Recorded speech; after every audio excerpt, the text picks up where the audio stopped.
Senhoras e senhores, muito bom dia a todos e a todas.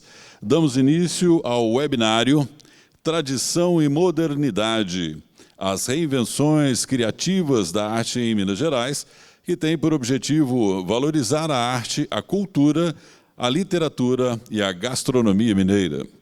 Essa é uma iniciativa da Assembleia Legislativa do Estado de Minas Gerais que integra a programação comemorativa dos 300 anos da criação do Estado. Compõe a mesa de abertura virtual o excelentíssimo senhor, segundo vice-presidente da Assembleia Legislativa de Minas Gerais, deputado Cristiano Silveira, neste ato representando a sua excelência, o presidente da Casa, deputado Agostinho Patrus, conosco também, virtualmente, a senhora doutora em literatura comparada e semiologia, professora titular em teoria da literatura da Faculdade de Letras da Universidade Federal de Minas Gerais e professora emérita da UFMG, Eneida Maria de Souza, conosco também, o senhor doutor em letras e presidente da Academia Mineira de Letras, Rogério Faria Tavares, e o senhor doutor em História, professor do Departamento de História da Fafiche, UFMG, e diretor do Centro de Estudos Mineiros da UFMG, José Newton Coelho Menezes. Senhoras e senhores, neste momento, o presidente da Academia Mineira de Letras, Rogério Faria Tavares, e o segundo vice-presidente da Assembleia Legislativa, deputado Cristiano Silveira, lançam oficialmente a edição comemorativa da Revista da Academia Mineira de Letras. A produção dessa publicação especial de número 79, denominada Dossiê Academia Mineira de Letras 110 anos, foi feita em parceria com a Assembleia. Informamos que, à semelhança das edições anteriores, a revista será disponibilizada em formato digital para download no portal da Academia Mineira de Letras no dia 25 de dezembro, data de aniversário da instituição. Ato contínuo, o segundo vice-presidente da Casa, deputado Cristiano Silveira, e o professor do Departamento de História da UFMG, diretor do Centro de Estudos Mineiros daquela instituição, professor José Newton Coelho Menezes, lançam oficialmente o livro Nossa Comida Tem História, uma obra que aborda os aspectos culturais e históricos da gastronomia mineira. Essa importante publicação da Assembleia, produzida em parceria com a UFMG, foi organizada pelo professor José Newton Coelho Menezes. Para facilitar a experiência de leitura, informamos que essa publicação será disponibilizada em múltiplos formatos, em PDF no ISU, simulando uma experiência virtual do livro impresso e no formato digital para download em EPUB. Todos esses formatos estão disponíveis no site comemorativo dos 300 anos de Minas Gerais, no endereço eletrônico sites.almg.gov.br/Minas300. Repetindo, sites.almg.gov.br/Minas300. Com a palavra, o segundo vice-presidente da Assembleia Legislativa do Estado de Minas Gerais, deputado Cristiano Silveira, representando o presidente da Casa, deputado Agostinho Patrus. Professor Zé Newton, eu estava aqui agora folheando o livro, é um espetáculo, né? Basicamente, consegui sentir o cheiro dos pratos que aqui foram apresentados. Nós estamos aproximando da hora do almoço, a equipe toda aqui em volta já ficou inspirada. Parabéns, uma obra muito importante está sendo lançada, preservando a nossa cultura também gastronômica, né? Então, muito bem, eu quero novamente dar um bom dia a todos e a todas, cumprimentar a senhora doutora em literatura comparada e semiologia, professora titular em teoria da literatura da Faculdade de Letras da UFMG e professora emérita da UFMG, professora Eneida Maria de Souza. Também cumprimentar aqui e agradecer a presença do doutor em Letras e presidente da Academia Mineira de Letras, o Rogério Faria Tavares, e também aqui junto conosco, o doutor em História, professor do Departamento de História da FAFISH, UFMG, e diretor do Centro de Estudos Mineiros da UFMG, José Nilton Coelho de Menezes. Em nome do presidente Agostinho Patrus, eu faço aqui os agradecimentos da presença da senhora e dos senhores. Eu trago aqui também as palavras do presidente Agostinho Patrus nesse nosso evento de hoje. Estamos promovendo mais um evento comemorativo dos 300 anos de criação da Capitania de Minas Gerais, marco inicial de nossa história oficial e da atual caminhada rumo a uma democracia socialmente justa e inclusiva. Hoje, refletimos sobre a recepção do moderno na arte de Minas Gerais, discutindo a relação entre o tradicional e o contemporâneo, além de lançarmos um olhar sobre a cozinha tricentenária mineira. Temos a honra de receber, como palestrantes, a professora emérita da Faculdade de Letras da UFMG, Eneida Maria de Souza, o presidente da Academia Mineira de Letras, Rogério Faria Tavares, e o professor do Departamento de História da UFMG, José Nilton Menezes. Estamos também promovendo 2 importantes lançamentos. Um deles é o número da revista da Academia que aborda o dossiê 110 anos, da AML. O outro se refere ao livro organizado pelo competente historiador José Nilton Menezes, intitulado Nossa Comida Tem História. A arte e culinária são partes integrantes das manifestações culturais do nosso povo. A nossa literatura tem entre seus marcos iniciais a poesia dos inconfidentes, como Tomás Antônio Gonzaga, Cláudio Manuel da Costa e Alvarenga Peixoto, participantes de um movimento ditado pelo iluminismo e o compromisso com a independência e a liberdade.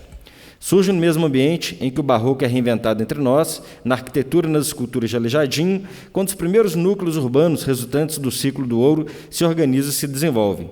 Nas vilas coloniais também emerge o poder legislativo, ainda ligado às funções judiciais, nas câmaras de vereadores. A Assembleia Legislativa é herdeira da Assembleia Provincial, criada no Império em Ouro Preto, fonte de uma permanente vida política, geradora de constituições estaduais e do compromisso com a República. É também fonte de leis cada vez mais abertas à participação popular e voltadas a uma nação mais inclusiva, socialmente justa, solidária e sustentável. A Academia Mineira de Letras, quase um século mais nova que a Assembleia, embora fundada em Juiz de Fora, praticamente vem acompanhando o desenvolvimento cultural e artístico de Belo Horizonte. Merece registro o fato de que a capital mineira é exemplo do projeto de modernidade e de modernização que se procurou implantar no país a partir dos anos de 1940. Nesse contexto, a Academia Mineira de Letras destacou-se como uma das referências deste projeto modernista nas artes e na cultura, não apenas do Estado, mas do país.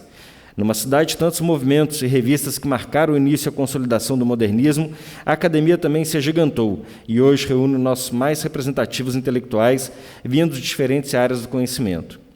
Cada vez mais aberta para a comunidade, vem oferecendo cursos e palestras de grande interesse, além de promover publicações como esta revista que aborda a sua centenária história. A literatura e a culinária já se encontravam desde estudos do pernambucano Gilberto Freire, e entre nós marca a notável obra de Eduardo Freire. Sua relevância como fato cultural é agora destacada no trabalho de fôlego coordenado pelo historiador José Nilton Coelho Menezes. Nossas antigas receitas contêm memórias criativas e criadoras, atuando no contínuo refinamento do paladar. Dos tropeiros e fazendeiros, desenvolveu-se uma gastronomia que ganha o mundo. Muito mais que o angu e a couve, referências do mestre Frieiro, vem se firmando na criação de novos e competentes cozinheiros. Eles se destacam em festivais, ao lado da qualidade sempre artesanal de nosso queijo e de nossa cachaça. Minas, da literatura e das artes, de tantos renovados talentos, também está cotidianamente presente em todo o país com o seu mais popular alimento, o pão de queijo. Conta nosso Estado com esse inestimável repositório de valores e tradições, base para um futuro de grandes transformações na vida econômica e social. Afinal, como Guimarães Rosa escreveu, em Ave, palavra, vivemos em Minas plural, dos horizontes, da terra antiga, das lapas e cavernas.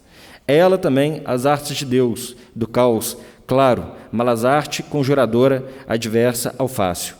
Por isso, nesses 3 séculos de história, tem permanecido aquela que o escritor de Cordesburgo sentiu, em que com ele ecoamos: Minas em mim, Minas comigo, Minas. Muito obrigado.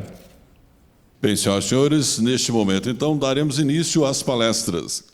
Para abordar o tema A Recepção do Moderno na Arte em Minas Gerais, com a palavra a doutora em Literatura Comparada e Semiologia, professora titular em Teoria da Literatura da Faculdade de Letras da Universidade Federal de Minas Gerais, professora emérita daquela instituição, Eneida Maria de Souza. Agradeço muito o convite que foi feito pela Assembleia para participar desse grande evento de comemoração dos 300 anos de Minas, e cumprimento também ao senhor vice-presidente dessa casa, o deputado Cristiano Silveira, e os demais membros da eu vou ler.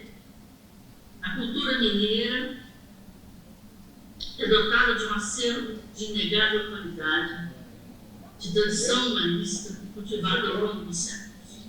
Considerando-se privilegiada frente às demais regiões, por ter ensinado momentos expressivos da história brasileira, como a Confidência, a ocorrência do ouro, Minas Gerais destaca-se pela vasta produção artística e literária, iniciada com o Barroco e presente nos dias atuais.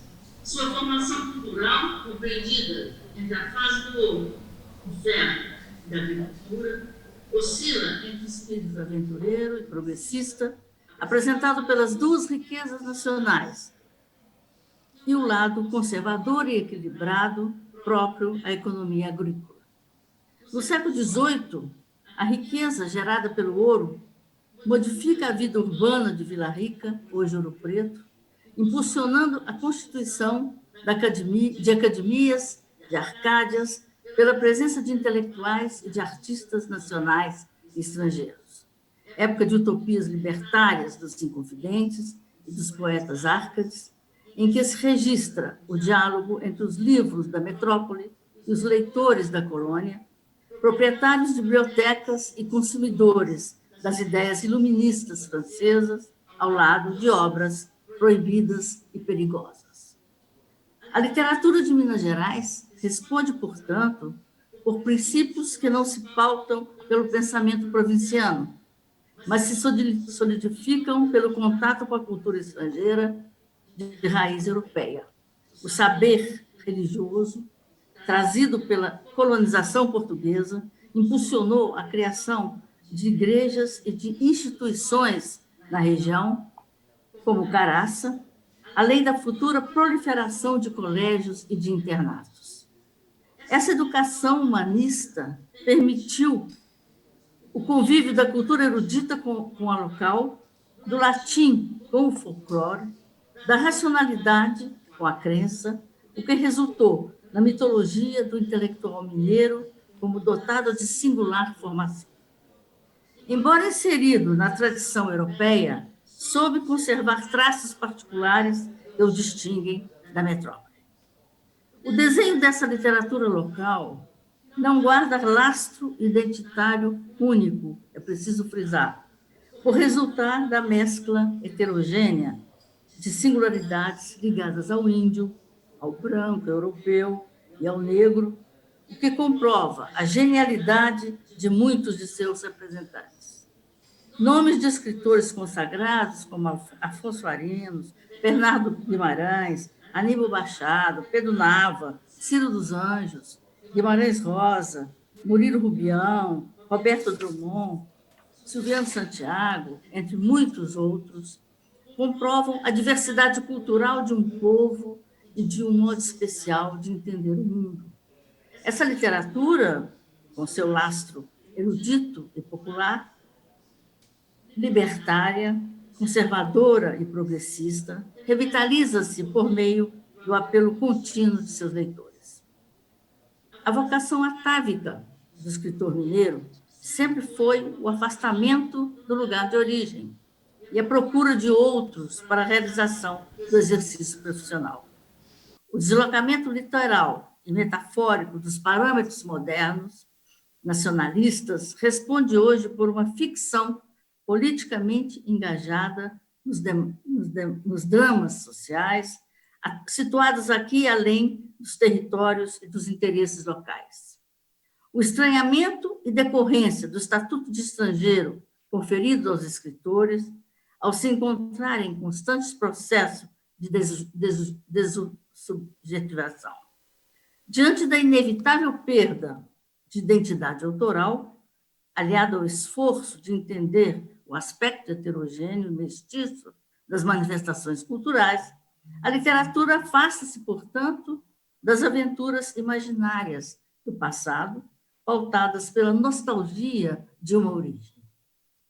É necessário desenvolver aqui, nesse ensaio, uma pequena introdução sobre as várias acepções do termo cosmopolitismo, atravessadas pelos períodos distintos da cultura mineira e brasileira. Minas, nos seus 300 anos, nos convida a discorrer sobre a importância de se considerar a convivência com o estrangeiro de modo esclarecedor, desvinculada da valorização, tanto dos localismos quanto dos cosmopolitismos.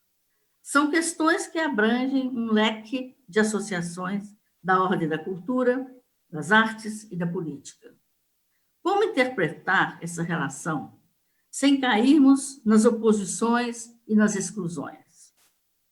Ao longo do tempo, movimentos modernistas e posteriores tiveram na figura de seus representantes, ora, a valorização exagerada do que nos chegava das metrópoles, consideradas desenvolvidas pela visão de uma superioridade ante o supostamente aspecto provinciano das regiões.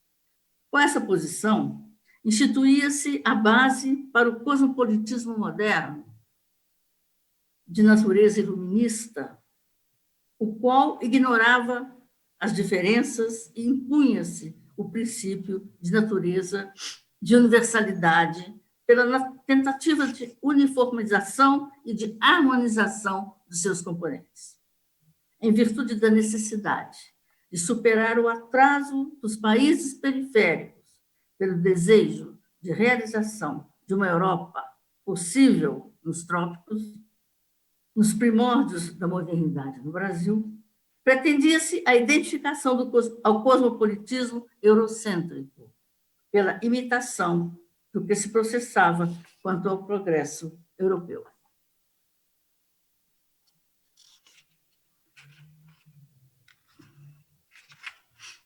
Assim, a vida literária de Belo Horizonte, dos anos 20, formava-se na rua da Bahia, onde se reunia a rapaziada ávida de mudanças e cheia de sonhos vanguardistas. Nesse coração urbano, dedicado ao lazer e aos negócios, merece especial atenção o Bar do Ponto, imortalizado por Carlos Drummond de Andrade e por sua geração. É nessa esquina da Rua da Bahia, com Afonso Pena, que se projetou uma literatura moderna e se eternizou um grupo de intelectuais. Os resíduos de uma modernidade em ebulição passam a ser motivo das memórias de Pedro Nava, graças ao registro de uma paisagem que, embora marcada pela nostalgia, revitaliza-se literariamente. O modernismo em Minas começa a ganhar força pela presença dos escritores de São Paulo, os quais se inspiram ainda no processo de modernização das metrópoles, no esforço de unir o projeto poético com o projeto urbano.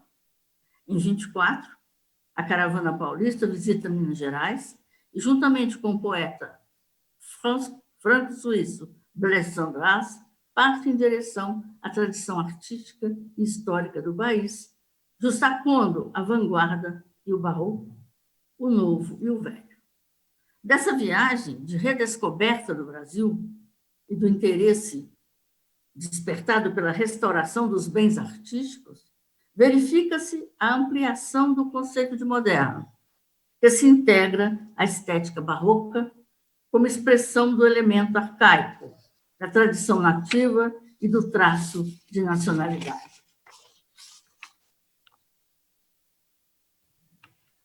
A modernidade de Pedro Nava, né, é importante porque, em 1978, ele vai publicar o livro Beira-Mar, que é um livro de memórias dos anos de modernismo em Minas, e a cidade, assim, contando apenas 25 anos na época, é descrita pelo memorialista de forma esclarecedora, ao assinalar o grau de profissionalismo aí reinante.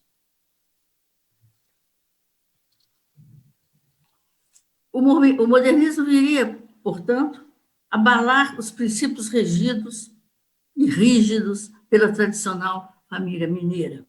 E, nas palavras de Nava, eu cito: Belo Horizonte era uma capital profundamente quieta e bem pensante.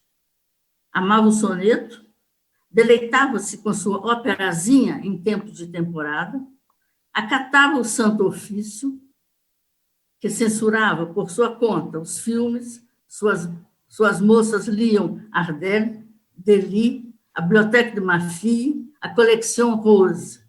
Não conversavam com rapazes e faziam que acreditavam que as crianças pulsavam nas hortas entre pés de couve, raminhos de salsa, serralha, bertalha e talo de taioba. Havia uma literatura oficial. Os discursos de suas excelências eram obras antológicas.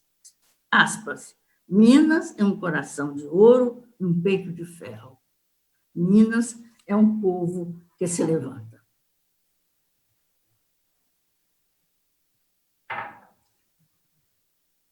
Os caminhos percorridos por essa geração iriam desembocar nos anos 30 e 40 em dois escritores que eu elegi sob a forma de reconhecimento de um cosmopolitismo diferente dos modernismos de 22, e que se destacam pela abertura em direção ao cosmopolitismo e à modernidade desvinculados de princípios nacionalistas. Ciro dos Anjos, que em 37 escreve o Amanuense Belmiro, e Guimarães Rosa, que em 46 inicia a sua vida literária com a publicação de Sagarana. O destaque reservado a Guimarães Rosa, nesta galeria de vultos eminentes, justifica-se pela qualidade de uma obra que revelou para o mundo a conjunção possível do universo poético do sertão mineiro com as mais distantes aspirações literárias universais. Em 34, Rosa ingressa na carreira diplomática, servindo na Alemanha, Colômbia e França. Deixa a medicina e torna-se, nas décadas seguintes, um dos maiores escritores da literatura brasileira. Em plena fase de uma modernidade reciclada pelo projeto industrial de modernização do Brasil, o escritor mineiro volta-se para a apropriação, para a tradição, apropriando-se da matéria regional como pano de fundo à experimentação de linguagem. Reúne procedimentos revolucionários na literatura com temas considerados arcaicos e rompe com a tendência hegemônica reinante nas manifestações modernas, voltada para o nacionalismo, ao se abrir para a proposta universalista. As relações diplomáticas exercidas pelo escritor, nos anos em que serviu no exterior, aprimorou, portanto, seu espírito cosmopolita, sua paixão pelas línguas estrangeiras, mas não silenciou o sertão mundo que povoa a sua literatura.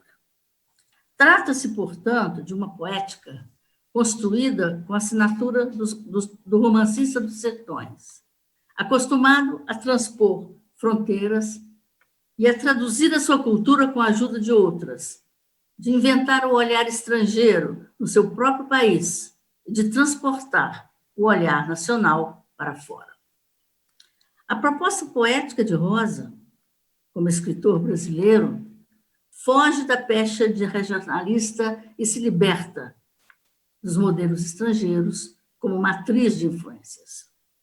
O dilema da dependência cultural não vai entrar, portanto, como reflexão para a interpretação da cultura brasileira, para a sua visão literária. Entre o fora e o dentro, instaura-se a mediação pela leitura que traduz horizontalmente as culturas e inscreve um terceiro termo anulador das proposições. A definição de Rosa do exercício deglutidor de sua literatura é transmitida num ensaio de Haroldo de Campos, em que reproduz a enunciação distanciada do escritor ao se referir a si próprio, em terceira pessoa. Trata-se de uma prática deglutidora que se aproxima e se afasta da antropofagia modernista oswaldiana, por não utilizar o código antropocêntrico, mas o exemplo do animal, presente na lição de sabedoria retirada do comportamento da ostra. E eu cito o Guimarães Rosa, a partir de Haroldo de Campos. Dizem que Rosa é regionalista e dava uma risadinha típica dele. Ah, eu me divirto muito com isso, porque dizem que eu fiz uma paisagem, um crepúsculo mineiro, e não é nada de crepúsculo mineiro, é um crepúsculo que eu vi na Holanda. Misturei uma coisa que eu vi em Hamburgo com coisas de Minas, fazendo assim uma cena do interior de Minas, e estou fazendo um omelete ecumênico. O Rosa, ele se referindo a si próprio, é como uma ostra. Projeta o estômago para fora, pega tudo que havia pegado, de todas as fontes possíveis, e introjeta de novo no estômago. Mastiga tudo aquilo e produz o texto. Fecha as aspas. O pacto de Rosa, portanto, com a linguagem, se pontua nesse entrelugar, no diálogo entre textos e vivências construídas em contraponto, em que o diplomata divide com o escritor a missão de tornar mais inteligível a mitologia formada em torno de grandes sertões e de travessias do homem pelo mundo. O amanuense Belmiro, de Círio dos Anjos, tem como cenário Belo Horizonte, na qual se condensa a passagem do antigo para o novo, do interior para a capital, do ambiente rural do campo para a modernização urbana. De qual modernidade, então, pertence a cena montada pelo amanuense Belmiro, nesse Belo Horizonte dos anos 30? A obra justifica-se pela concordância com a poética contemporânea, justamente por não se circunscrever ao modelo modernista e se desvincular da proposta nacionalista que marcou a maior parte da produção dos anos 20 e 30. O ensaio de Carlos Antônio Leite Brandão, intitulado A Modernidade Fraca das Esquinas, de Belo Horizonte de Círio dos Anjos, tem o mérito de esclarecer a relação entre a modernidade, por ele denominada de fraca, com a de tardia, por entender que, em relação ao modernismo de 22, o nosso foi fraco e tardio. O exemplo utilizado para expressar esse raciocínio do pesquisador é o da linguagem da arquitetura Art Deco dos anos 30, em Belo Horizonte, caracterizada por um tipo de moderno que apresentava um travo do passado próprio ao hibridismo das minas do ouro, da terra e do ferro. A cidade configura-se como um palimpsesto, no qual os aspectos arcaicos transitam para o futuro e vivenciavam várias temporalidades e tendências. E eu cito o autor. Por isso, dizemos que o nosso modernismo foi fraco, frágil, tardio, o que não é necessariamente ruim, uma vez que isso nos dá mais plasticidade, maleabilidade e consciência crítica sobre o próprio presente, que avança para o futuro ao mesmo tempo que para o passado. E Belmiro, o contrário do homem forte, é o exemplar do habitante dessa modernidade de neblinas, sempre necessitada de evadir-se para outras regiões do tempo, um hesitante, um homem sem endereço. Fecho as aspas. Outra figura importante para o entendimento da natureza heterogênea da arte em Minas concentra-se na figura do político Juscelino Kubitschek, interpretado não só como contemporâneo de Nava e de Rosa na Faculdade de Medicina nos anos 20, em Belo Horizonte, como prefeito de Belo Horizonte nos anos de 40, governador de Minas nos anos 50 e presidente do país de 56 a 60. A construção do conjunto arquitetônico da Pampulha, em área afastada do centro da cidade, teve a intenção de deslocar os espaços legitimados pelo poder estatal ao se dirigir para uma região a ser ainda explorada, uma região de lazer e um lugar do futuro. Instaura-se nova concepção de cidade, que, ao lado da jovem Belo Horizonte, lhe acrescentava atributos capazes de tornar mais atraentes o cotidiano do cidadão. A Pampulha representaria ainda, no imaginário belo-horizontino, como o Yacht Club e a Lagoa, a ilusão do mar, uma metáfora a mais no mar a menos de Minas, também sintetizada no poema Yacht Club de Afonso Ávila. Juscelino deslocava espaços e condensava o tempo, presente com o futuro. Uma forma de embaralhar os centros hegemônicos do país e de acreditar na ousadia da experiência local como saída para a sua visão internacionalista e transnacional. O período construtivo das artes e da política no Brasil culmina, portanto, com a construção de Brasília, reunião do ideal utópico de progresso com o sentido moderno e nacionalista, exigido pelo projeto desenvolvimentista de Kubitschek. A poesia concreta, o abstracionismo geométrico nas artes plásticas, a prosa intimista, a crônica carioca, a bossa nova e o cinema novo representam o estilo minimalista e experimental de se fazer arte, na tentativa de utilização de uma linguagem que pudesse ser entendida internacionalmente, embora marcada pelo traço local.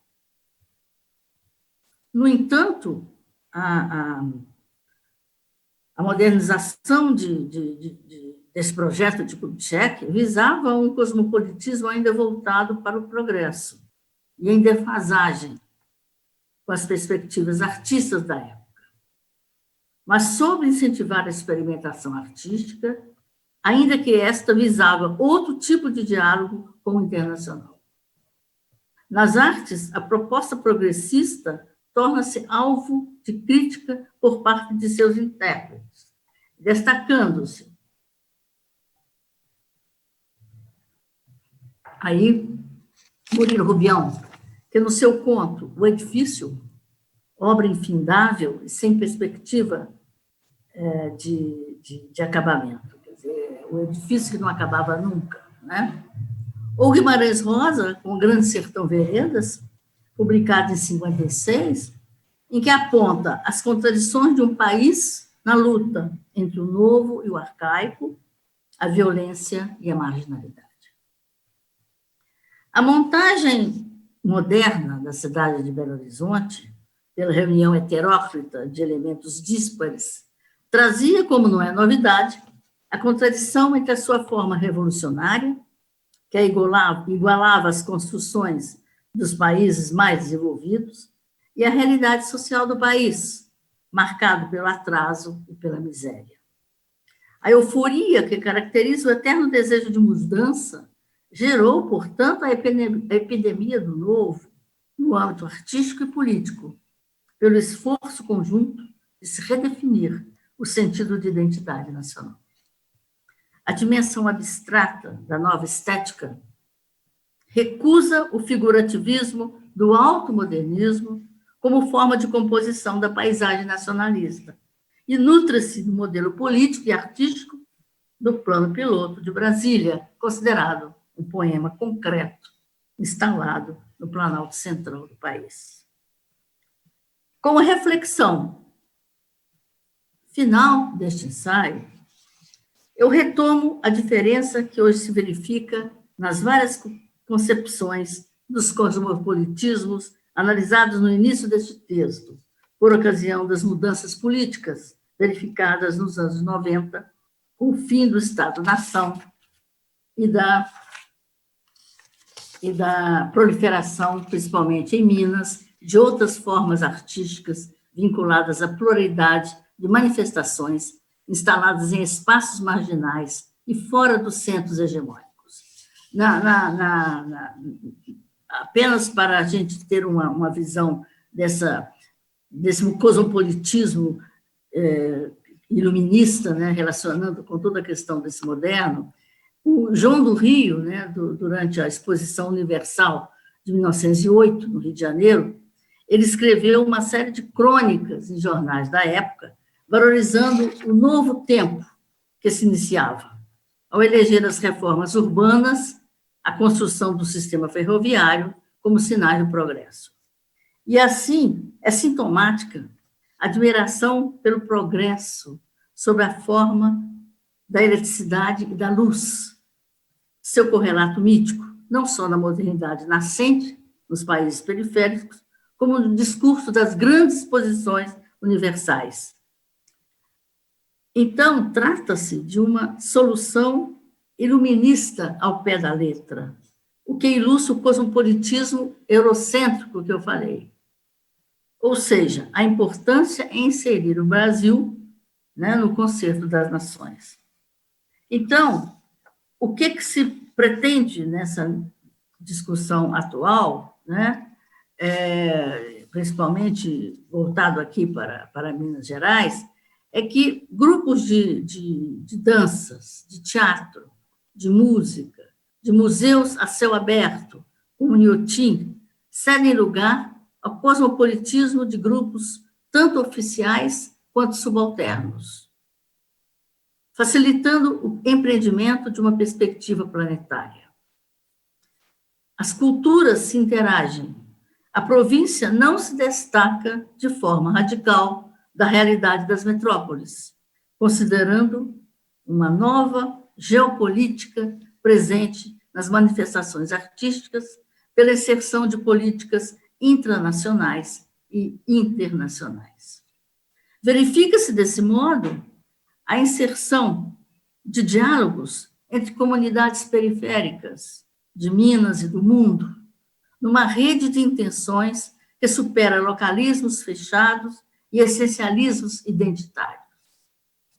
Silviano Santiago, em texto de 2002, introduz o termo cosmopolitismo do pobre, ao analisar a imigração de brasileiros para os Estados Unidos, situação essa que se distingue de um tipo de cosmopolitismo protagonizado por os brasileiros que, ao entrar em contato com a Europa, sentem-se exilados de sua pátria pela convivência contraditória entre ser e não ser outro.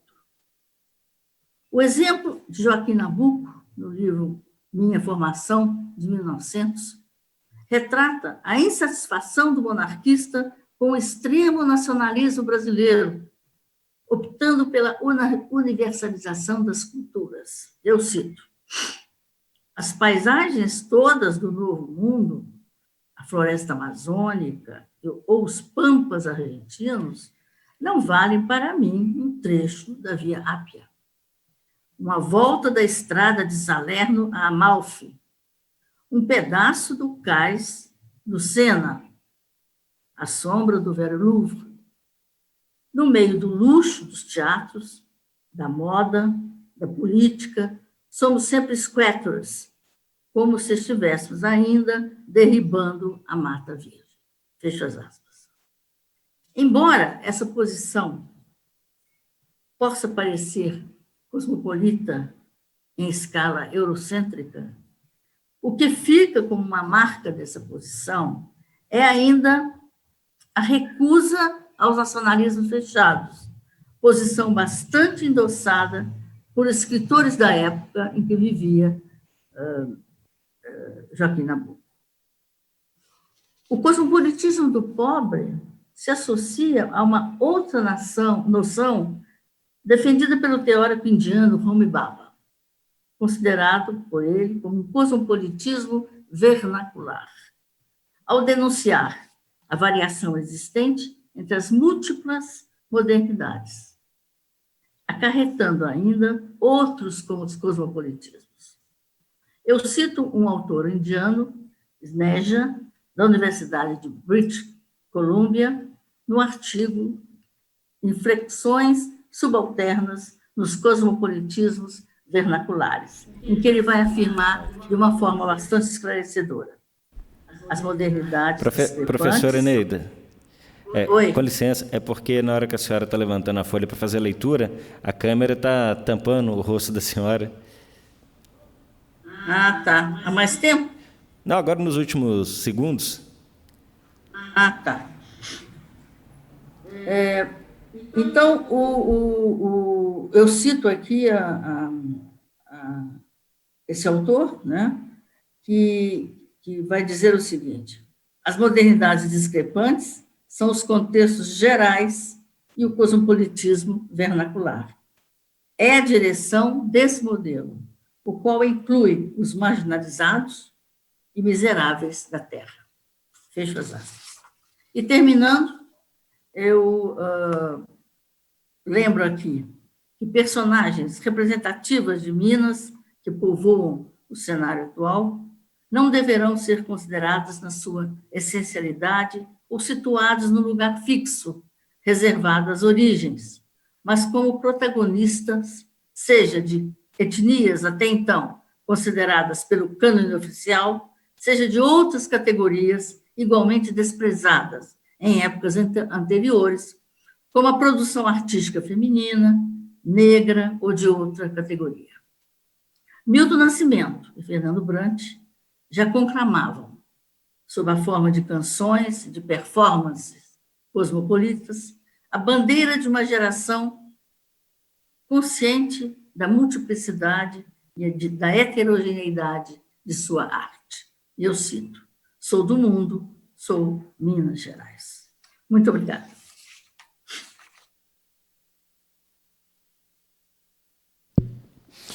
Muito bem, agradecendo a brilhante exposição da professora Eneida Maria de Souza, passamos a palavra ao doutor em Letras e presidente da Academia Mineira de Letras, Rogério Faria Tavares, que abordará o tema Academia Mineira de Letras, 11 décadas de entusiasmo pela cultura de Minas. Bom dia a todos, bom dia a todas. Eu cumprimento inicialmente o deputado Cristiano Silveira, segundo vice-presidente da Assembleia Legislativa do Estado de Minas Gerais, e peço que ele envie os nossos mais efusivos cumprimentos ao presidente do Parlamento Mineiro, deputado Agostinho Patrus.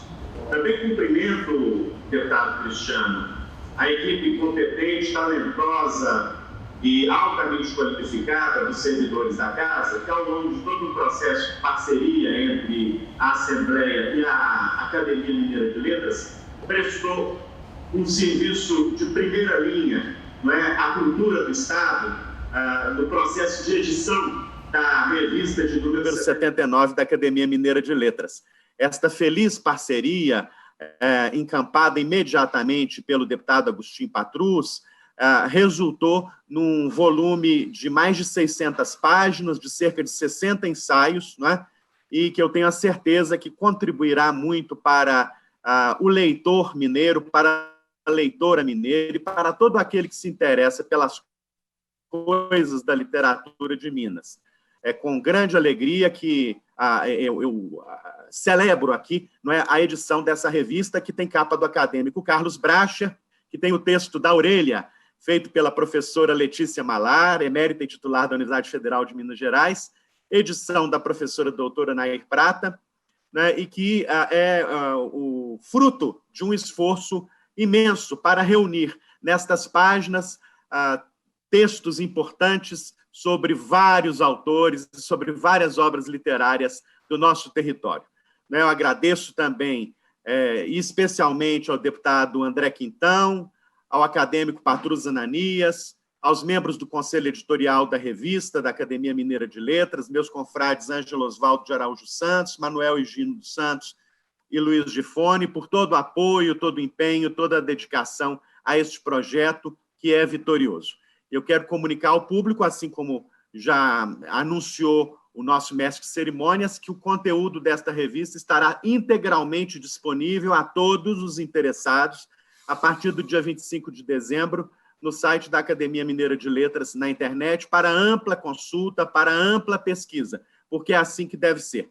Nós somos a casa da produção do conhecimento, mas somos a casa, sobretudo, da partilha do conhecimento, da ampla difusão do conhecimento e da ampla circulação do conhecimento. Assim como também é a Universidade Federal de Minas Gerais, aqui brilhantemente representada pelos meus dois colegas de mesa, de sessão, a querida professora Eneida Maria de Souza e o fraterno amigo professor José Nilton Coelho Menezes, a quem eu também saúdo nesse momento. Eu não poderia deixar de começar desta forma a minha breve exposição, porque é muito bom estar nesse momento com colegas que privilegiam, que prestigiam a importância da cultura, não é? A cultura é um sinal da civilização, né? E nós precisamos, mais do que nunca, e cada vez mais, né, de um Brasil mais civilizado, de um Brasil que ame, respeite, louve e reverencie a sua cultura. E a Assembleia Legislativa de Minas Gerais, nesta série de celebrações pelos 300 anos de Minas Gerais, vem fazendo isso de forma brilhante, engajada, né, na proteção dos valores mais caros à nossa cultura, né? Nós queremos sempre a cultura e a civilização, e ainda mais quando a cultura e a civilização sofrem ataques da ignorância, da truculência, enfim, de atitudes que não contribuem em nada para com o desenvolvimento do nosso país e do nosso Estado. Dito isso, eu quero dizer que venho aqui falar, né, o tema a que me propus, que é sobre a história da Academia Mineira de Letras, né, e o seu entusiasmo, sobretudo pelo que já foi dito agora, pelo que eu já disse agora, sobretudo pela causa da educação, pela causa da cultura e pela causa da civilização. Eu gosto muito de dizer que a Academia Mineira de Letras é um dos mais antigos coletivos de cultura até hoje em plena atividade, não é? Ela foi fundada em 25 de dezembro de 1909, em Juiz de Fora, por um grupo de 12 apaixonados pelo campo da cultura, das letras, né?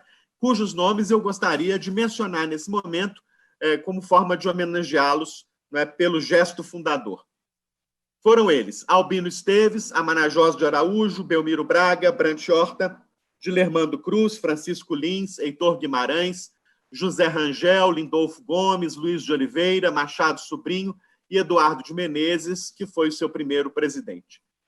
A esse grupo de 12, depois se uniram mais 18, e, finalmente, os últimos 10 integrantes, que formaram aí o grupo dos primeiros 40 integrantes daquela casa, né? Naquela ambiência cultural que se vivia naquele momento, né? Em Juiz de Fora, alguns anos antes, houve, como registram os historiadores da época, a imprensa da época, houve a fundação da Confraria Literária Mineira, que chegou a realizar várias reuniões sob a presidência do jornalista Silva Tavares. Na diretoria desta chamada Confraria Literária Mineira também apareciam os nomes de Lindolfo Gomes e de Tiago Guimarães, que depois se juntaram ao grupo dos acadêmicos fundadores da AML. Estes grêmios também seguiam aí a trilha aberta pela fundação, em 1897, por Machado de Assis, Lúcio Mendonça, Joaquim Nabuco, da Academia Brasileira de Letras, e das suas congêneres estaduais, como a Academia Cearense de Letras, que é ainda mais antiga que a Academia Brasileira, de 1894, e a Academia Paulista, que é também de 1909. A fundação se deu, então, em dezembro de 1909. A efetiva instalação dos trabalhos da academia se deu na Sala de Sessões da Câmara Municipal de Juiz de Fora, em 1910, em maio de 1910, em mesa presidida por Antônio Carlos Ribeiro de Andrada, que era o presidente da Câmara Municipal de Juiz de Fora naquele momento. Mas logo houve a questão, né, posta pela inauguração de Belo Horizonte em 1897. Né? A capital republicana transformava-se aí, a partir daquele momento, na sede do poder político e administrativo de Minas Gerais. Então, em pouco tempo, foram necessários 6 anos, a Academia Mineira de Letras resolveu considerar a mudança da sua sede para a capital do Estado, o que se deu, portanto, em 1915. Ela enfim, realizou a sua primeira sessão em Belo Horizonte em 1915, mas ainda sem sede própria. Esta sede própria só seria conquistada no final dos anos 40. Portanto, a vida nômade da Academia Mineira de Letras em Belo Horizonte foi de 1915 até 1947, por aí, quando, pela ação do presidente da casa, naquela época, Elie Menegali, o professor Elie Menegali, foi conquistada a nossa primeira sede própria, a Rua dos Carijós, no centro da capital. Aí a academia se reuniu até o ano de 1987, quando foi conquistada a tão sonhada sede ao resto do chão, nas palavras do presidente da casa, entre 1975 e 2001, acadêmico Vivaldi Moreira, cuja tenacidade foi fundamental para a conquista da sede própria, a Rua da Bahia, uma rua muito importante para a história da literatura mineira, para a história da cultura mineira. É lá, então, que esta casa se localiza, se inscreve, desde 87, no mapa da cultura da capital e também do Estado. Em 1994, foi a vez de inaugurarmos o anexo Vivaldi Moreira, um prédio projetado pelo arquiteto Gustavo Pena e que dialoga com o Palacete Borges da Costa, que é a sede oficial da Academia Mineira de Letras. Aí, então, eu faço a primeira referência ao campo em que se insere a nossa presente reflexão. O palacete de um lado e o anexo projetado por Gustavo Pena de outro estão em permanente diálogo, seja por meio da arquitetura, seja por meio da sua proposta estética.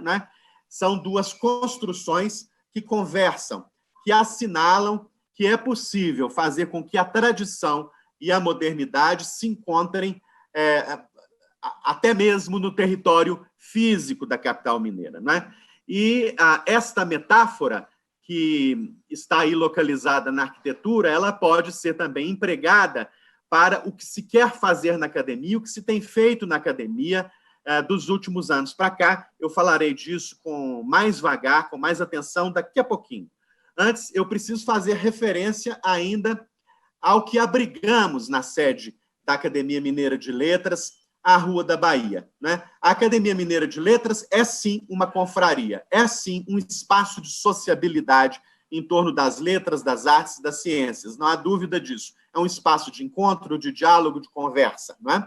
Agora, ela também é uma casa-museu, ou um museu-casa, se quisermos. A nossa sede permitiu que isso pudesse se realizar. Nós abrigamos ali 10 coleções importantes que nos foram doadas ao longo dos anos. E estas coleções são, hoje, preciosidades da história intelectual de Minas Gerais, da história cultural do nosso Estado. Entre estas coleções estão as coleções de Milton Campos, de Edson e Vivaldi Moreira, de Nelson de Sena, enfim, de Onofre Guimarães, e também uma drummondiana importantíssima, que nos foi doada em 2004 por Furnas Centrais Elétricas, quando seu presidente era José Pedro de Oliveira, um mineiro, cuja sensibilidade permitiu que esta coleção de cerca de 400 crônicas datilografadas e anotadas à caneta por Drummond viesse a integrar o nosso acervo bibliográfico e documental. Então, este acervo de que a academia é guardiã é um acervo fundamental para a história da cultura do Estado, para a sua história intelectual. E ele ativa uma das características mais importantes da nossa instituição, qual seja a de guardar a memória, a de preservar a memória e, mais que isso, a de permitir as melhores condições para que essa memória seja acessada pelo grande público. Há alguns anos está em curso um processo importante, profissional, qualificado, de gestão desse acervo. Esse acervo está sendo absolutamente, totalmente inventariado, organizado, catalogado e já integra o banco de dados do Sistema Estadual de Bibliotecas Públicas do Estado de Minas Gerais. Então, se qualquer consulente de qualquer parte do mundo se interessar por uma obra, por um livro, ele pode acessar esse banco de dados e, se a nossa coleção contiver um dos documentos, um dos livros que este consulente procura, ele terá como obter essa resposta, fazer um contato conosco e ter acesso à informação que ele busca.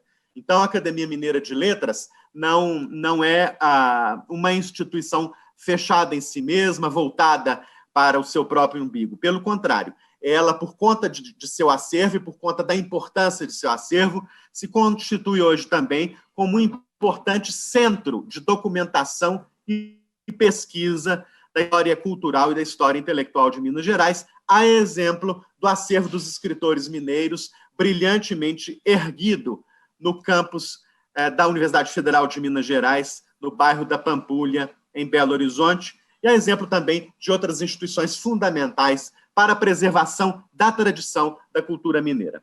Isso se faz em permanente diálogo com o que acontece hoje em dia, em 2020, no século XXI, né, tanto na nossa capital quanto no nosso interior. Se a Academia Mineira de Letras, como eu disse, ela é um importante centro de preservação, de guarda e de acesso à memória e às tradições, ela também mantém uma programação cultural intensa, atual, relevante e diversificada, absolutamente em sintonia com o contemporâneo, né? Instalando na sua prática a metáfora da arquitetura que seus dois prédios propõem, né? Então, a nossa programação cultural, em vigor já há vários anos, ela procura confirmar, considerar na sua execução, na sua concepção, este diálogo necessário entre as tradições e a contemporaneidade. Afinal, o fenômeno literário, como sabem os nossos companheiros de mesa, é um fenômeno complexo, multifacetado, em permanente transformação, em grande evolução. Não é mais um fenômeno, nunca foi, a bem da verdade, um fenômeno que se possa confinar nos gabinetes ou em certos estratos da sociedade beneficiados pela renda ou pela sorte.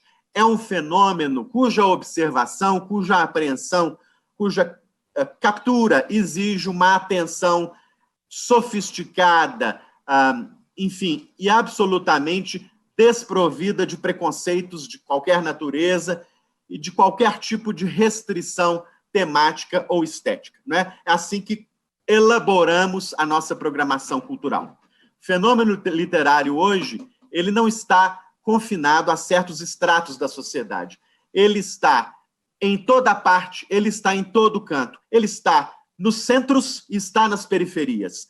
Ele está nas universidades, na imprensa, no mercado editorial, mas ele também está nos bairros afastados, nos bairros distantes. Ele está nas aldeias indígenas, nos quilombos, nas comunidades em que vivem as classes menos favorecidas pela sorte. Ele está nas prisões, né? Ele está entre os índios, entre as mulheres, ele está na população afrodescendente, como querem alguns especialistas. Então, ele é um fenômeno que exige um olhar sofisticado. E aí, isso que a programação cultural da Academia Mineira de Letras tem procurado fazer, né?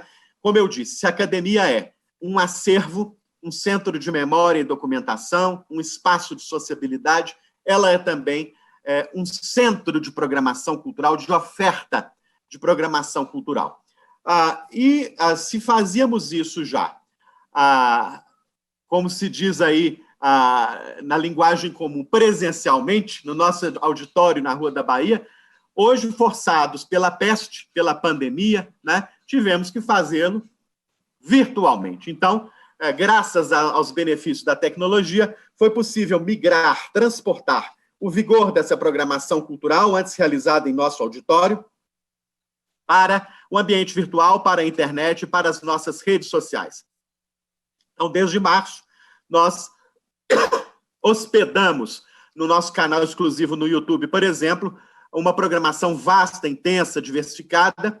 Postamos uma aula inédita exclusiva toda semana e temos obtido um êxito muito agradável junto ao público e junto à crítica. Se em março tínhamos cerca de 200 seguidores no YouTube, hoje nós temos mais de 2.000 seguidores, né? Mantemos também uma presença viva e constante em outras redes sociais, como o Facebook e o Instagram, um site ativo na internet. E eu falo tudo isso para alertar as pessoas ainda pouco avisadas sobre como a academia se relaciona com o seu tempo, não é?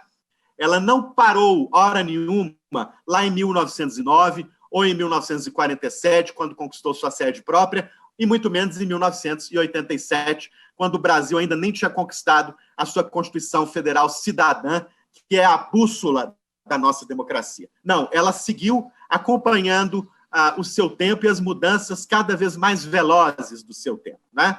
Ela está nas redes sociais e ela, além de oferecer essa programação toda pelas redes sociais, ela deu um passo adiante nos últimos tempos, que foi oferecer oficinas de formação pela internet. Então, nós implantamos uma plataforma visual chamada AML, uma plataforma virtual, melhor dizendo, chamada AML Cursos, né? E já oferecemos, neste ano, 2 cursos de formação fundamentais para o engrandecimento da cultura de Minas. O primeiro foi dado pelo nosso querido acadêmico Jacinto Lins Brandão. Foi um curso que teve a sala de aula sempre lotada, com mais de 50 alunos, dado integralmente pela internet, e que tratou das cosmogonias do Médio Oriente, tema que é tão caro ao professor Jacinto. Também oferecemos já um segundo curso nessa modalidade, oferecido pelo professor Ivan Capdeville, sobre retórica e literatura a partir da leitura dos clássicos, né? Então, se a academia se preocupa com o tema da cultura, ela também se preocupa com o tema da educação, da formação.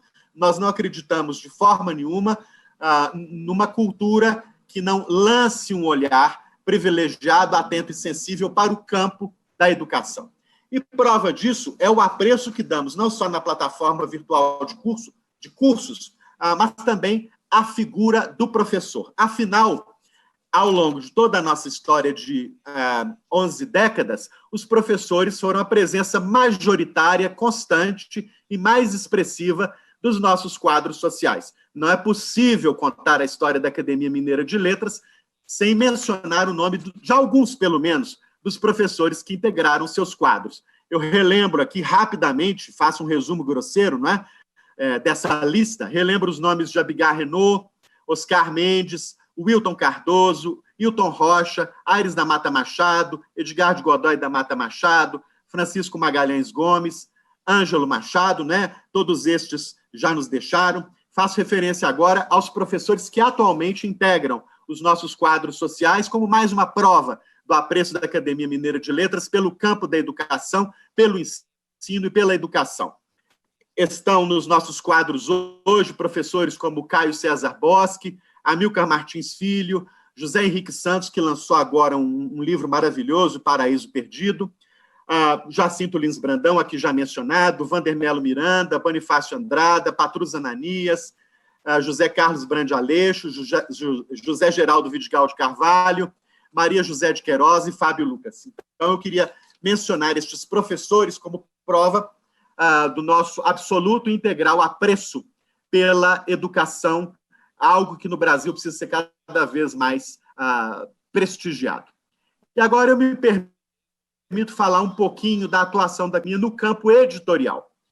Afinal, hoje é o dia do lançamento do número 79 da nossa revista, a revista fundada em 1922 pelo acadêmico Mário de Lima, quando esteve na presidência da Casa de Alfonso de Guimarães. Poeta parnasiano, irmão de Augusto de Lima, nosso presidente de honra, a revista da Academia Mineira de Letras prosseguiu ao longo do tempo.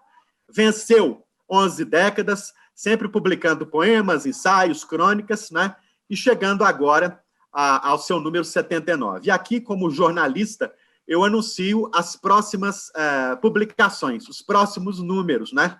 Com muita alegria. No número 80, por exemplo, que sairá em 2021, nós vamos publicar um dossiê especial sobre mais de 30 mulheres que se dedicaram à literatura em Minas Gerais. Eu já adianto isso ao público que nos acompanha agora. Esta é apenas uma forma de manifestar o apreço da academia por todos aqueles atores do processo literário em Minas Gerais. Então, esse dossiê conterá artigos escritos pelos ensaístas mineiros sobre Maria Lúcia Alvim, Ana Maria Gonçalves, Helena Morley, Bárbara Eleodora, Cidinha da Silva, Conceição Evaristo, Laís Corrêa de Araújo, Lúcia Machado de Almeida, Janete Claire, quem está escrevendo o artigo sobre Janete Claire é sua filha, a meu convite, a poeta Denise Emer Dias Gomes.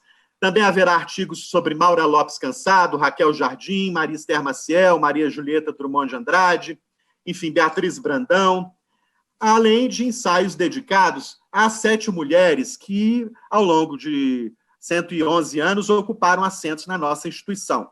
Eu quero aqui dizer publicamente que este número é um número ainda muito aquém da força expressiva da mulher de Minas Gerais no campo da literatura, né? Eu queria, se dependesse apenas de uma vontade individual, que esse número de mulheres fosse muito mais expressivo, né? Não fosse de 7, fosse de 70, fosse de 170, né? Mas eu quero aqui registrar os nomes de Henriqueta Lisboa, a primeira mulher eleita para a academia em 63, 14 anos antes que Raquel de Queiroz se elegesse para a Academia Brasileira de Letras, em 77.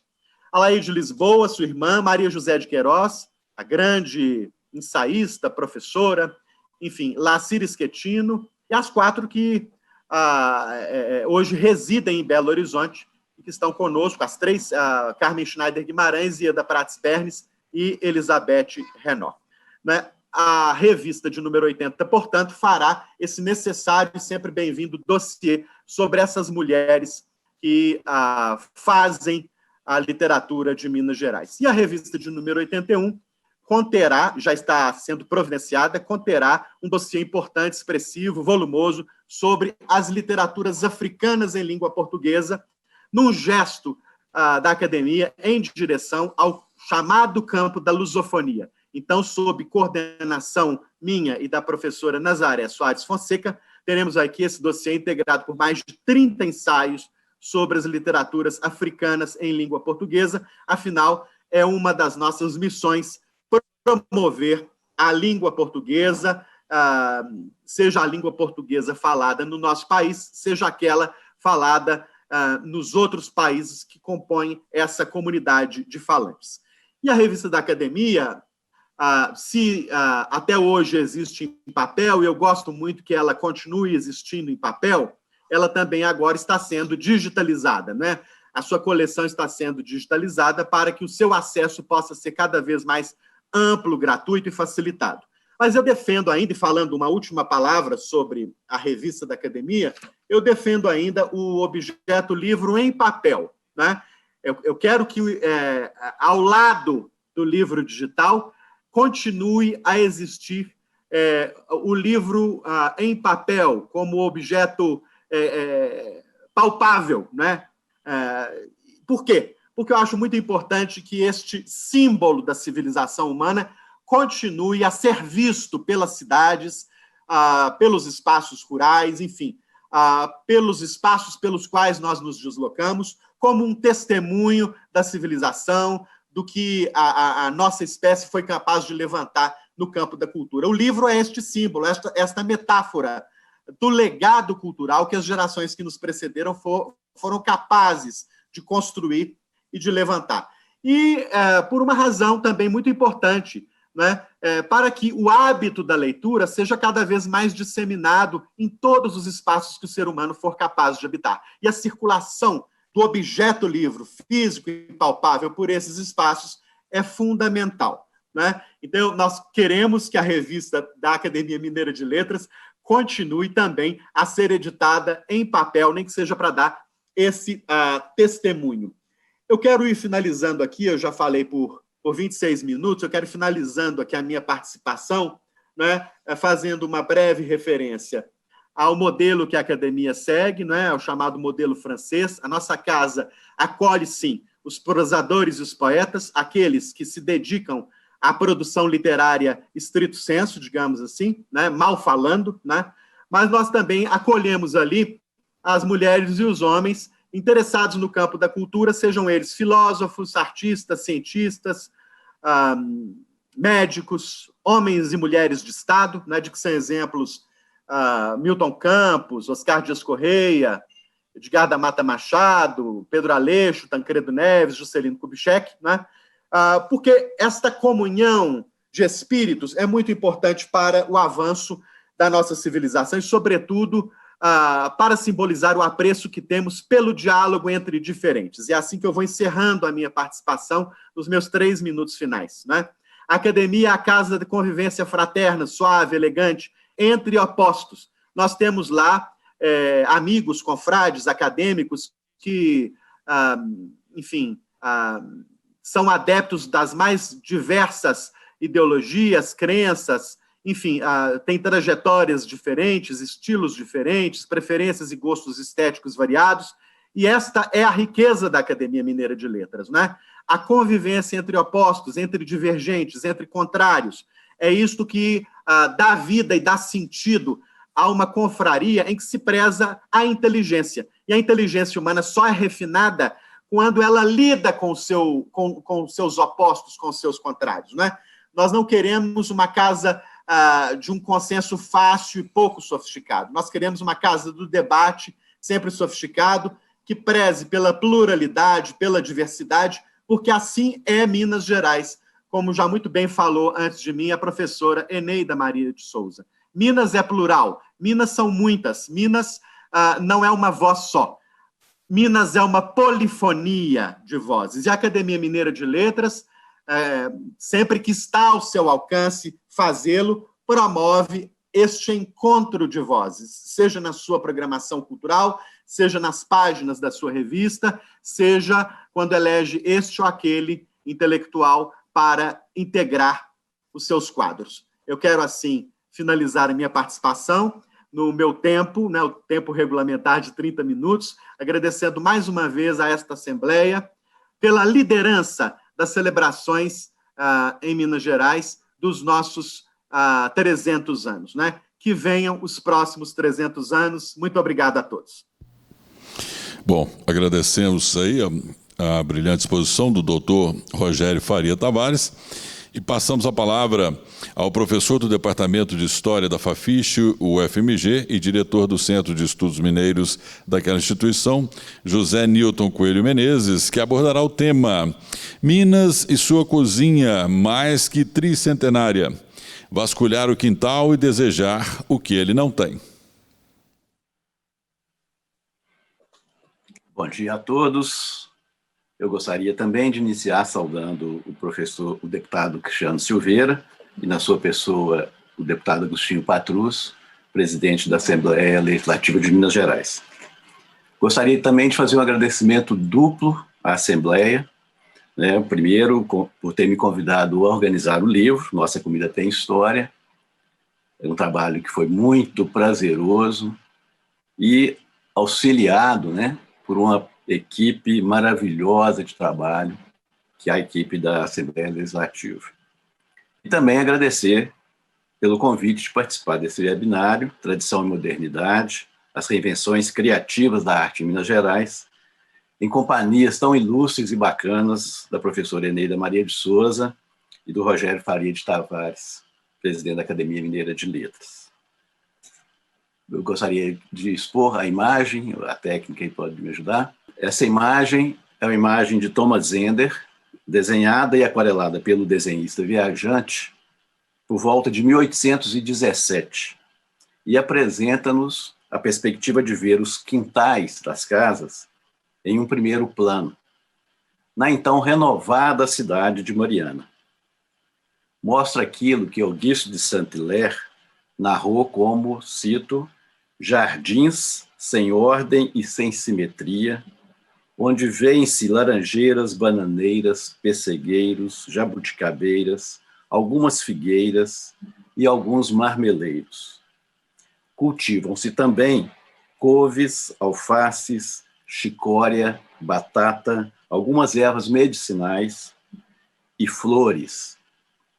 Fecho aspas. E continua Saint-Hilaire em outra descrição dos quintais. Cito, tal é o sistema adotado na província de Minas Gerais, nos jardins a que são dados maiores cuidados. Fecho aspas. Os jardins de Saint-Hilaire, traduzidos pelos textos publicados entre nós como jardins, se referem, obviamente, aos quintais, são esses quintais domésticos a que ele admira tanto. Um quintal é uma pequena quinta, de onde saíam para as cozinhas uma gama de produtos para construir o gosto dos mineiros. Pode retirar, por favor, a imagem. O cozinhar é o primeiro sinal de uma cultura. Na cozinha, agruras e carências se transformam em fórmulas salvadoras de sobrevivência, em sinais de vida. A cozinha é sempre lugar de positividade e denota a capacidade humana de transformar o mundo natural em práticas de sobreviver e de ter prazer. É esse o espaço onde o ser humano mostra conhecer o seu território, de sua observação do mundo e da paisagem, de sua experimentação, encontra o que pode ser transformado em alimento. Por isso é que a cozinha e a mesa narram o mundo, como bem nos diz o historiador italiano Massimo Montanari. Para ele, a comida e a bebida de um povo são formas de expressão que permitem a leitura de pertenças, identidades, relações. A comida é, portanto, linguagem, com seus vocábulos, os ingredientes, sua gramática, as receitas, sua sintaxe, os cardápios, e sua retórica, a sociabilidade ao comer. Comemoramos os 300 anos da capitania de Minas Gerais. É justo decifrar a linguagem da comida mineira, e esse livro que eu organizei, esse livro Memória, Nossa Comida Tem História, que a gente lança nesse ato, se justifica para a memorização conjunta. Ela é rica e complexa, o suficiente para necessitar de uma enciclopédia que a evidencie minimamente. A comemoração, então, a festeja em textos e imagens e algumas poucas receitas, porque sua complexa gramática exigiria muito papel. Minas Gerais é, na verdade, mais temporalidade do que esses 300 anos do marco da capitania.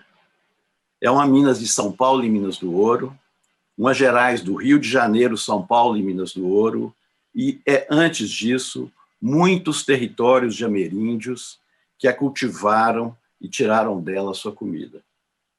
Minas é o interior paradoxal de sertão fechado e de sertão fronteira. Não há limites nessa conquista. Há permeabilidades e cosmopolitismos. Há um apego à domesticidade do quintal domiciliar e às suas relações de vizinhança, abertas a todas as trocas possíveis. Uma construção de um gosto reprimido pela tentativa de isolamento em si e pelo rompimento de linhas demarcatórias em direções aos quintos cantos do seu entorno. Sua comida é essa construção de muitas etnias indígenas, muitos Portugais e muitas Áfricas. E ainda o encontro de gentes de todas as regiões da América Portuguesa que fizeram dela a encruzilhada de seus percursos. Como disse Guimarães Rosa, Minas é muitas, mas antecipou essa frase com a outra singular.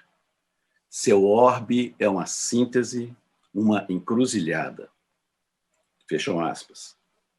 Eu colocaria no plural as encruzilhadas formadoras de nossa cultura alimentar, de nossas práticas de cozinha. Em 1966, estimulado pela afirmativa em texto de Alceu de Amoroso Lima, Tristão de Ataíde, dizendo da sobriedade do mineiro que, segundo ele, come pouco e come da comida mais simples possível, fecham aspas, Eduardo Frieiro, cuja coleção também está na Academia Mineira de Letras, diz da dificuldade de saber quem é o mineiro ou quem são os mineiros. Concorda, no entanto, que se entendermos uma generalidade do que é ser mineiro, ele é sóbrio ao comer. Nos adianta o sagaz Frieiro, que comparações de qualidade de comida ou de saber comer consideram as classes mais favorecidas, segundo ele, pois em qualquer lugar do mundo, abram aspas, nas palavras de Frieiro, as camadas populares comem pessimamente. Fecham aspas. O mundo continua discutindo a comida, louvando-a, caracterizando-a regionalmente, esquecido de que há fome em parcelas consideráveis dos que o habitam. Aqui queremos ter a consciência de que comemorar a história de nossa comida nos habilita a criticar a desigualdade no seu consumo. Começamos o conjunto de leves textos do livro com homenagem a Eduardo Frieiro. No texto Lenda pra Lá, História pra Cá, Eduardo Frieiro e a Cozinha dos Mineiros, a narradora Juliana de Souza Duarte faz uma bela homenagem. Essa homenagem é devida a esse autodidata culto, pensador instigante de uma cultura em construção. Oliveira Viana, em 1923, já ensaiava uma tipologia daquilo que ele chama cultura mineira, que, segundo ele, é uma cultura que, abram aspas, reúne-se em torno da mesa familiar, fecham aspas. Ele diagnostica uma formação cortês e hospitaleira do ser mineiro, marcada pela herança do norte português, associada a uma ruralidade específica, a darem o tom à sociedade de Minas.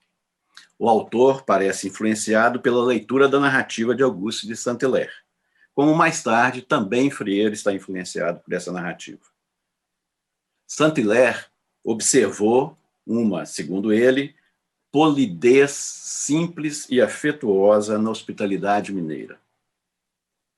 É difícil e instigante a busca de compreensão dos essencialismos de nossa cultura alimentar. Por outro lado, eles vão se desvelando a quem tenta lê-los como construção de várias temporalidades, transmitidas em longevidade, a caracterizar uma cozinha que caminha em consonância com a modernidade das Minas.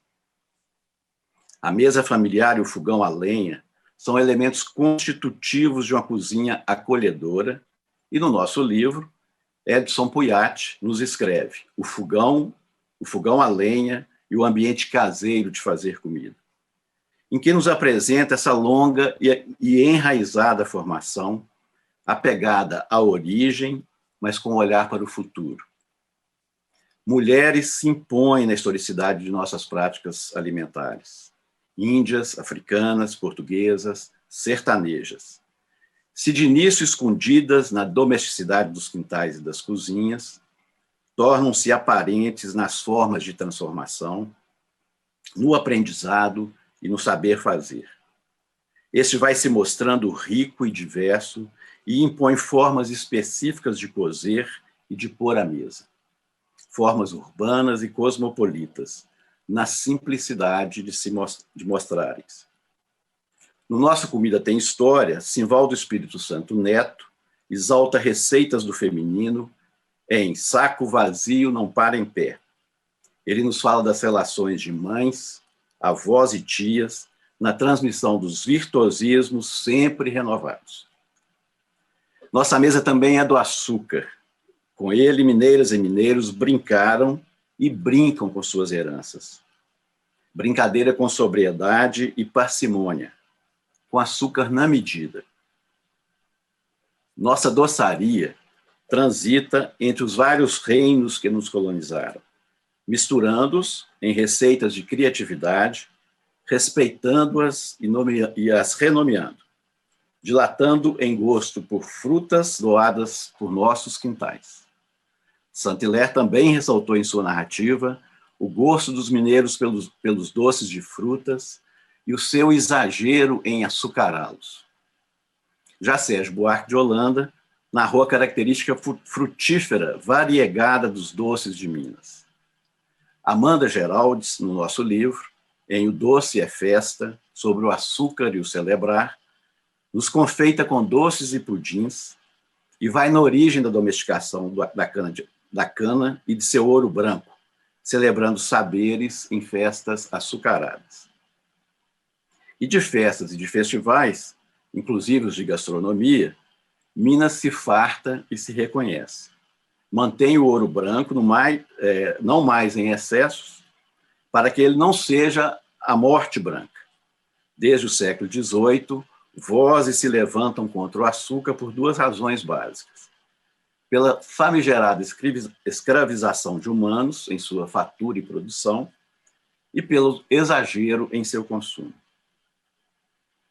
Com queijos artesanais de leite cru, tantos quantos são suas diversas regiões, Minas Gerais traduziu saberes lusos em mineiridade e vai esnobando sabores de queijos por todo o mundo, conquistando as derivadas do rei milho e da rainha mandioca, utilizou da arte inventiva para substituir o pão branco. Nomeou sua quitanda mais comum de pão, mesmo ela não sendo pão. Nosso pão de queijo tem a força simbólica e identitária do pão. Tão logo, no entanto, acessou facilmente o trigo, mineiras e mineiros fizeram dele um poderoso senhor de formas e de fornos.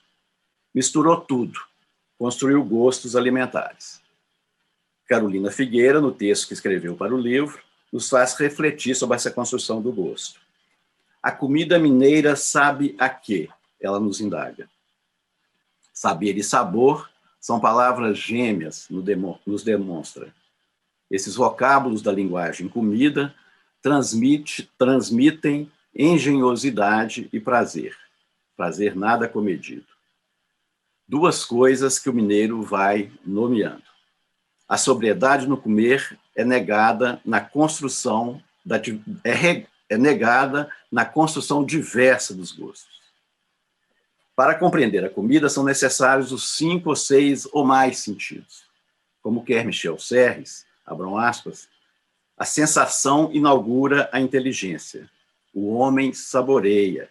Quem come é o bicho. O sabor leva à narrativa, à sua compreensão, ao seu desvelamento. O gosto pede o olfato, a visão, a audição, o tato, mas pede mais que nossos aparatos biológicos. Pede emoções. A imediatez dos sentidos, entretanto, é apenas parte da linguagem dos sabores. As narrativas querem compreender para além deles. Sabrina Sedlmayr contribui com o livro e nos brinda com 2 apontamentos sobre a cozinha mineira contemporânea. Ela aponta redes de fatores múltiplos a marcar o nosso tempo na atual cozinha de Minas. Caracteriza a multitemporalidade das novidades, bem como as radicalizações na busca do antigo e do que transita entre esses tempos. O tempo e a identidade são construções a mostrar, sobretudo, mudanças. Tradições e mudanças são, enfim, o que eu tento perceber em vasculhar o quintal e desejar o que ele não tem. Busco nesse texto refletir sobre uma construção complexa, rica e fascinante da comida mineira. Sei que consigo aprender apenas algo dela, não é tudo. E talvez seja até pouco. Ela é mais do que do que alcança, o meu esforço de cognição. Ela edifica-se sobre heranças, quer incorporar-se de novidades e reverenciar a raiz.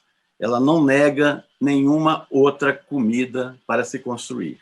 Ao contrário, plena de misturas, exalta em ingredientes e práticas inteligências de muitas culturas. Quis aí apresentar, em síntese, o nosso livro que lançamos agora.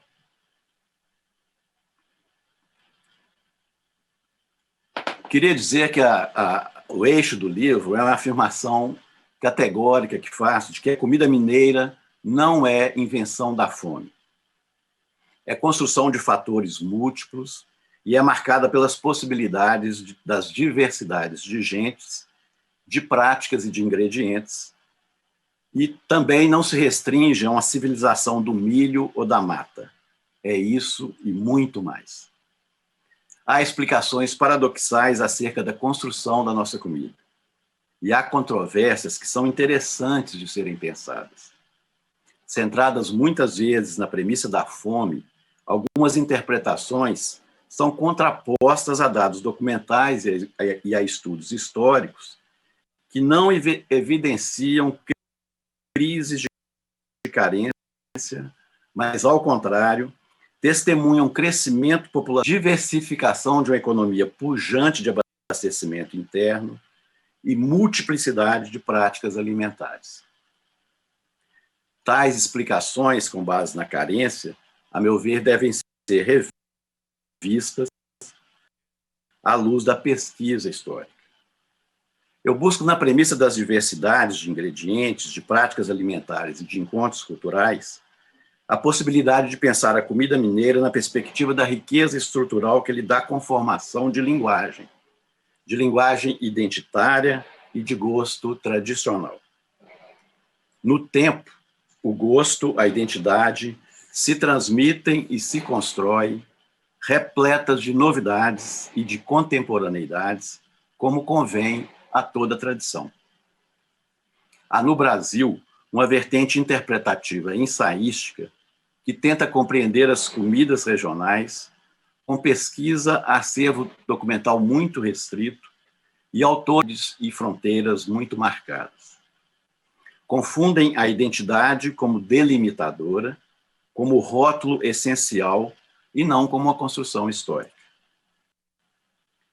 Esses estudos também centram-se na tríade de culturas portuguesa, africana e ameríndia e, de forma simplista, veem unicidade nelas e poucos diálogos e encontros no percurso da construção de sua história. Atualmente, em frágil exemplo, temos um ensaísmo regionalista partindo da premissa da não existência de fronteiras, que é uma premissa, a meu ver, correta, mas negando a pluralidade e conformando uma monstruosa unidade máter das culturas alimentares sui generis e locais. Há um tempo tínhamos o ensaísmo nacionalista preocupado em formatar regionalidades, compreensível e até reverenciado por nós. Há um tempo, há ensaios que buscam negar uma região para evidenciar outra, principalmente negar a comida mineira para evidenciar uma comida dita caipira, que é comum a uma regionalidade muito maior. Ambos os tipos de regionalismos, né, e de ensaios regionalistas partem de perspectivas exaltadoras concorrentes, como se as regiões fossem estanques. As fronteiras são lugares de encontro, diálogos e fusões. Elas não limitam e nem dão unidades. Elas permitem as trocas e as transições. A história de Minas é a história de uma fronteira do espaço colonial português na América. Fronteira em dinâmica expansão e de encontros no território do sertão aberto, encruzilhadas de universos múltiplos, é preciso aderir-se à compreensão da história e reconhecer a necessidade de muita pesquisa a fontes documentais regionais e locais para ensaiar compreensões mais plausíveis e aderentes à realidade histórica. A história nos permite uma captura de temporalidades, de forma a ter uma compreensão parcial das realidades passadas, mas nos evidencia possibilidades compreensivas bastante promissoras. A despeito do intercâmbio, das fusões e diálogo, das verdadeiras misturas de costumes e práticas, podemos reconhecer uma comida paraense, a comida baiana, capixaba, fluminense, gaúcha, paulista e mineiro. Esse é o paradoxo que importa. A diversidade e as misturas não impossibilitam a percepção de unidades multifacetadas. Eu parto de algumas. A primeira delas é a máxima do historiador francês Daniel Roche, para quem a realidade cotidiana da alimentação é muito mais complexa e diversa do que as fontes históricas nos permitem ver. Por mais dados que retiramos das fontes, das fontes documentais, elas não são a realidade cotidiana do comer, mas parte pontual dessa vivência, a exigir de nós sensibilidade e criatividade para tornar seu objeto de estudos minimamente cognoscível. Entenda, em um segundo ponto, que a comida é um elemento material da cultura. E nessa condição de artefato, deve ser lida como inteligência do homem, em nível equitativo ao da construção do pensamento, dos valores simbólicos e da linguagem. A comida, complexa e rica, repleta de escolhas racionais. Tais opções me levam à terceira premissa, de que essas escolhas são feitas na ambiência doméstica da cozinha e do quintal, da presença do fogo, que é um elemento vital de cocção e de experiências. Jean-Pierre Vernant já nos dizia que, abram aspas, ao cozinhar o alimento, esse fogo secundário, derivado, artificial, distingue os homens dos bichos e os instala na vida civilizada. Fecham aspas. Mas o fogo ainda simboliza liberdade e possibilidades de escolhas do que cozer e de como fazê-lo. As culturas africanas que nos formaram, no geral, valorizavam o fogo como esse direito da livre escolha. O ter seu fogão ou ter sua fornalha era ser livre. Nossos domicílios foram nomeados de fogos. Cada fogão, cada fornalha, cada cozinha, cada lar, cada lareira, um domicílio. A cozinha é um lugar, ou seja, é um espaço de relações humanas com a presença luxuosa do fogo. Essa quarta premissa incorpora todas as outras e acrescenta a elas as presenças de gentes da casa que a família tem como suporte de mantença e como possibilidade de opções. Vivências que dominam o território do fazer comida, do transformar o produto do quintal em alimento, do buscar a complementação necessária para a construção do gosto. A comida mineira é o vasculhar dos quintais, aproveitar tudo que eles têm e desejar o que eles não têm. É a sociabilidade de vizinhança e construir o gosto. É a busca no mercado do produto que vem de longe e transita por transportes difíceis ou facilitados pelas redes de circulação que vão se aprimorando na história. Se o produto do quintal é essencial e diversos, outros se têm à mão com o desejo e com a busca. O querer comer é parte constitutiva do fazer comida. As escolhas alimentares, então, se forjam com diversidade. Produtos simples são transformados em muitas receitas. O milho, a mandioca, o feijão e o arroz se multiplicam em 1000 formas de beneficiá-los e de misturá-los. Pratos simples e variados, conjugados por saberes que o cotidiano indica e a ciência comprova. As carnes dos animais criados no quintal domicílio, as aves e os porcos, ou no pasto mais distante, o boi principalmente, guisam-se em refogados, ensopados ou picadinhos, sozinhas ou acompanhadas. As matas fornecem castas, tubérculos, ervas, raízes e mel. Tudo se incorpora para driblar uma hipotética carência. E tudo é moído na máquina do tempo. O gosto é vivência e é tempo, mais que instinto de sobrevivência ou que capacidade sensorial das papilas gustativas de nossas línguas.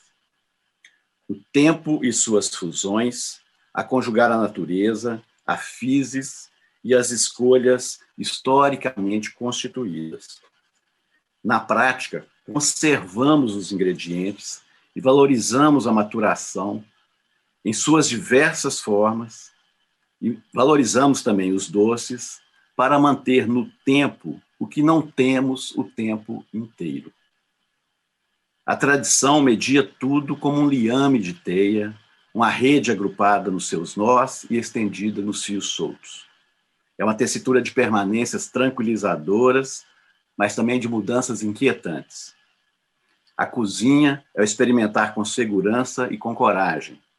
É a conciliação entre o aprendizado com o mestre e a ousadia do aprendiz.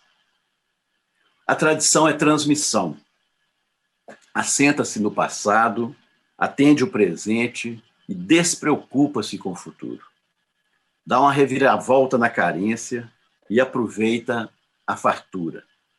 O que não se tem e não se consegue fácil é deixado para outro tempo e apega-se ao que se tem à mão, mantendo o desejo do que está inacessível. Esse desejo acende o gosto. Algumas interpretações da comida mineira fundamentam-se na carência e a tomam como uma invenção da fome. Mas o homem está sempre mais atento à obviedade cotidiana que torna a vida agradável, como diz Paulo Rossi ao pensar a história da alimentação. A fome prevalente existe sempre, infelizmente. No caso da história de Minas Gerais, no entanto, ela não é endêmica e muito menos epidêmica. Ela não é a marca original da sua comida, de seus pratos e de seu gosto. Ao contrário, é a diversidade de produtos, a complexidade dos diálogos e dos encontros de cultura, os fatores que são condicionantes de uma comida variada, rica e motivadora de orgulhos. Não é o marketing governamental, como interpretam alguns estudos, isso é muito recente no tempo, nem são as festividades, festivais e comemorações, como argumentam outros estudos. Esses estudos invertem os fatores. Marketing turístico, festivais, existem porque têm aderência ao real, porque motivam o orgulho do mineiro e o mineiro sabe que atraem o outro. O livro Cozinheiro Nacional, só para tomar um exemplo, chamado Cozinheiro Nacional, coleção das melhores receitas das cozinhas brasileiras e europeias, é um livro anônimo, não se sabe ao certo seu autor, editado pela primeira vez também, não se sabe ao certo o ano, mas na década de 1870, ele nomeia, apenas no tópico o porco, que eu tomei como exemplo, 8 receitas de a mineira, o mineiro, como leitão assado e recheado à mineira, como porco refogado com quiabos à mineira, suã ensopada com couves picadas ou mastruço à mineira, por aí vai. É um reconhecimento, portanto, mais que secular, o que desmente a ideia de uma construção recente da ideia de comida mineira. Construímos gostos e os preservamos. Gostamos de nossa comida e a transmitimos na acepção real do que é tradição. E nós queremos mais. Queremos o reconhecimento da capacidade de ter nossa comida como um valor, um bem de patrimônio, um patrimônio que construímos. Os alimentos compõem a inteligência humana. A tradição mantém e muda, radicaliza e inventa. Na alimentação, ela concilia a caça com a cria, a coleta com o cultivo, o nomadismo com o sedentarismo, o selvagem com o doméstico, o rural com o urbano. A máquina do tempo, como eu disse há pouco, mistura tudo. Harmoniza a natureza com a cultura e controla também o espaço para que haja disponibilidade de ingredientes e invenções de cozinhas. Tempo e espaço são governados pela inteligência do homem que salga, desidrata, defuma, adoça, congela, matura, enfim, domina-os com práticas e saberes. Em Minas, as secas e as águas, o frio e o calor, os tempos religiosos e os de convivência laica, os preceitos de hospitalidade e de doação, os ambientes de sala e de cozinha, todos distinguem ações em suas formas e em múltiplas possibilidades. Sempre a comida está associada às escolhas feitas e coligadas a dizeres e a vontades.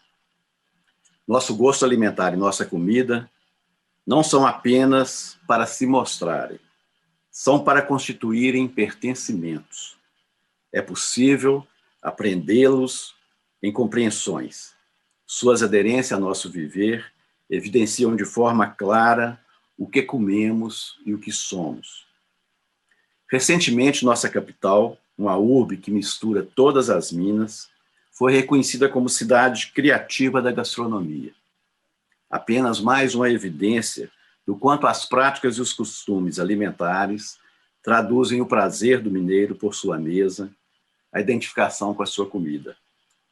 Tratada como algo vivo, transformada a cada tempo em sobriedade tagarela, com todas as suas temporalidades, nossa cozinha convida nosso quintal, nosso fogo e nossa criatividade, e todos juntos põem a mesa com requintes de simplicidade, cortesia, polidez e história.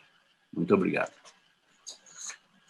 Agradecendo aí a exposição brilhante do professor José Nilton Coelho Menezes. Passamos a palavra ao deputado Cristiano Silveira, segundo vice-presidente da Assembleia de Minas, neste ato representando o presidente da Casa, deputado Agostinho Patrus, para proceder ao encerramento desse evento. Cumprimentar e agradecer a professora Eneida, professor José Nilton, nosso presidente da Academia Mineira de Letras, Dr. Rogério, pelas brilhantes exposições. Conseguimos cumprir nessa programação dos 300 anos de Minas Gerais mais uma importante etapa, fazendo um bom debate sobre a nossa cultura, a nossa literatura, as nossas artes e também a nossa comida, né? E registramos também o lançamento da revista comemorativa da Academia Mineira de Letras e o lançamento também do livro Nossa Comida Tem História. A professora Eneida e aos demais, fica aqui os nossos cumprimentos, o nosso abraço de toda a Assembleia Legislativa de Minas Gerais. Damos, então, por encerrado a nossa atividade de hoje.